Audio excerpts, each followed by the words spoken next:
அனைவருக்கும் வணக்கம். நான் மலர்விழி. இன்றைக்கி நம்ம என்ன செய்ய போகிறோன்னா ஆம்பூர் பிரியாணி செய்ய போகிறோம். ஏன்னா இந்த பிரியாணியில் மசாலா தூள் எதுவுமே சேர்க்காம சூப்பரான ஒரு பிரியாணி செய்ய போகிறோம். வாங்க அது எப்படி செய்யுதுன்னு பார்க்கலாம். முதல்ல 2 வெங்காயத்தை நீட்டாக இந்த மாதிரி மெலிசாக கட் பண்ணி எடுத்து வச்சிடலாம். தக்காளியும் இந்த மாதிரி நீட்டாக கட் பண்ணி எடுத்து வச்சிடலாம். இப்போது 1 டம்ளர் பாஸ்மதி அரிசியை தண்ணியை ஊற்றி நல்லா சுத்தம் பண்ணிவிட்டு அதை வடிகட்டி எடுத்து வச்சிடலாம்.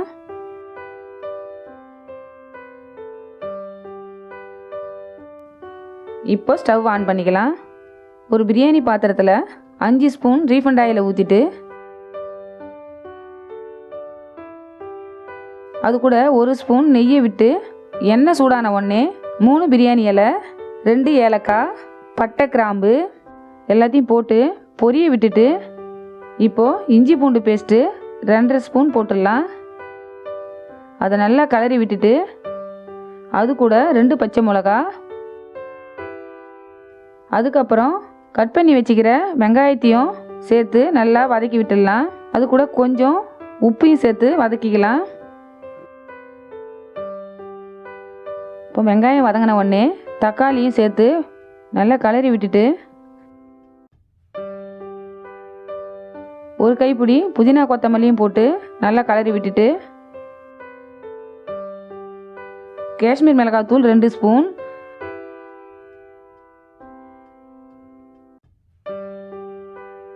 ஒரு கப் தயிரையும் சேர்த்து நல்லா வதக்கிக்கிட்டே இருக்கலாம்.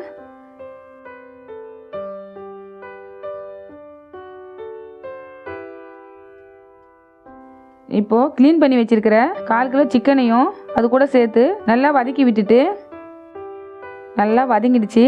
இப்போது மேலே எண்ணெய் நல்லா பபுள்ஸ் மாதிரி வந்துடுச்சு. இப்போது தண்ணியை சேர்த்துடலாம். 1 டம்ளர் அரிசிக்கு 1.25 டம்ளர் தண்ணி ஊற்றணும். வடிகட்டி வச்சுருக்கிற பாஸ்மதி அரிசியும் சேர்த்துடலாம்.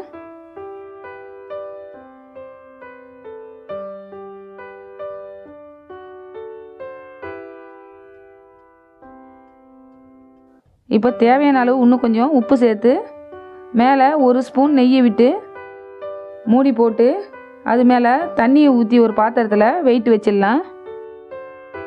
ஒரு 5 நிமிஷம் கேஸை ஃபுல் ஃப்ளேமில் வச்சிடலாம். 5 நிமிஷம் ஆயிடுச்சு.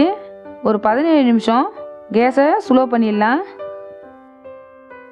அவ்வளோதான், பிரியாணி ரெடி ஆயிடுச்சு. பாருங்கள், சூப்பராக வந்திருக்கு. நீங்களும் உங்கள் வீட்டில் செஞ்சு பாருங்கள், சூப்பராக இருக்கும்.